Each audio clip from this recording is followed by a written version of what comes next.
Hi everybody, welcome to Wiseman's Weekend Wellness Tips. So this weekend I wanted to answer a question I got a couple times this week, and that is, what really is a knot? What really is, a spasmed muscle? Why does that cause pain, and what do we do to fix that, more importantly?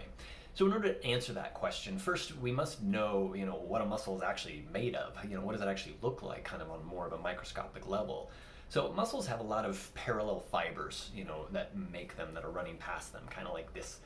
That's kind of the muscle fibers you can picture if those are more on a microscopic level. And so then when we were to contract a muscle or stretch it out, if you stretch it out, then those fibers slide past each other. They contract, they get closer, and they get more bunched up. That's why when you, contract a muscle, it kind of gets more bunched up like that. So when we actually get a knot in that muscle, the knot is actually when, all these fibers of the muscle are actually surrounded by connective tissue. Maybe you could picture, a piece of spaghetti or something, and then wrap that piece of spaghetti with saran wrap. Well, then get another piece of spaghetti, wrap that one with saran wrap, another one, wrap that one with saran wrap. So each of these fibers is actually wrapped with saran wrap, which is the connective tissue.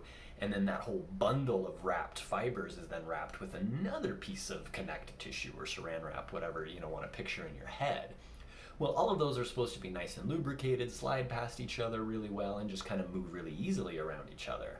Well, a lot of things can happen, whether it's repetitive stress or injuries where you've fallen, trauma, maybe, just overusing something in the wrong way, whatever it is, these fibers start to get stuck to each other, they're not sliding past each other as well as they should. The muscle might actually get tighter, more contracted. When that happens, you actually get decreased blood flow to that area. If you don't have as much blood to an area, well, then you don't have as much oxygen and nutrients, because the only way to get oxygen and nutrients to any area is through the blood. So if we don't have enough blood flow there, then we don't have enough oxygen, nutrients, and energy, and it's harder for that muscle to actually work and do its job.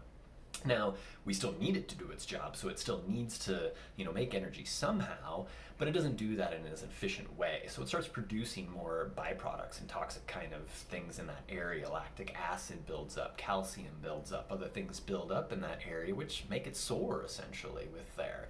So, not only are these, connective tissue fibers surrounding the muscle getting stuck on each other, when you look at those adhesions under a microscope, it actually looks like a cotton ball. If you were to pull it apart, all those tiny little fibers, are just crisscrossing every which way. Yeah, they're not running parallel anymore. They're kind of crisscrossed every which way.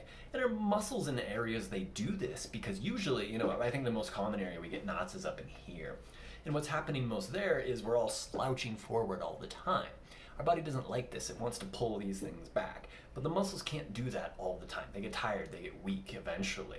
So instead of just relying on the muscles contracting all the time, the body actually forms adhesions in the connective tissue around that muscle to permanently lock it down, basically. Because instead of having these parallel fibers, they're all crisscrossed, and it's harder to move that. So it's also harder to slouch forward. Unfortunately, again, while that might kind of be a protective mechanism in some ways, it also decreases blood flow to that area. It also makes it less efficient for the muscle to be able to slide evenly back and forth and do its job that it's supposed to be doing. So over time that gets sore. Over time we're not able to use that as well. It causes problems. It causes, misalignments. Eventually it even affects the nerves in some people too. Because again, always the brain, the nerves, everything is communicating with these muscles and areas of the body. It's trying to, constantly read, how short is this muscle? How long is it? How much is it contracting? How much is it loose, relaxed? And just like when we get in any bad habit, over time we just kind of accept it and get used to it. Really, our brain and our nerves works the same way. Over time, even though, we might be slouched forward and overstretched and adhesed in there, our brain's like, well, that's the way we are all the time, so that must be normal. And it just gets used to that. And meanwhile, it's still causing pain and problems. So what do we need to do to fix all this stuff? Well, number one, we need to increase blood flow through there. And here at Wiseman Natural Health, a lot of the tools we're using to treat chronic pain and these kind of things is acupuncture, massage, cupping, herbs, all of these kind of things help a lot.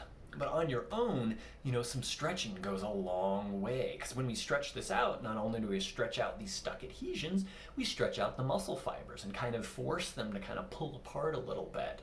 This also resets the nerves and the brain a little bit. So stretching is very important and a very helpful thing to do in order to fix some of this. Again, if it's been there a long time, it's probably not going to get done all on its own. You're going to need probably some outside help, especially if it's in a back or an area you can't quite get to as easily. Outside help becomes necessary a lot of times in these instances. But there is a lot you can do to at least maintain it on your own and just prevent it from getting worse. Stretching is one of the biggest things. Number two, strengthening a muscle. Again, over time, if a muscle's constantly overstretched, constantly too long, it wants to contract and shorten back up.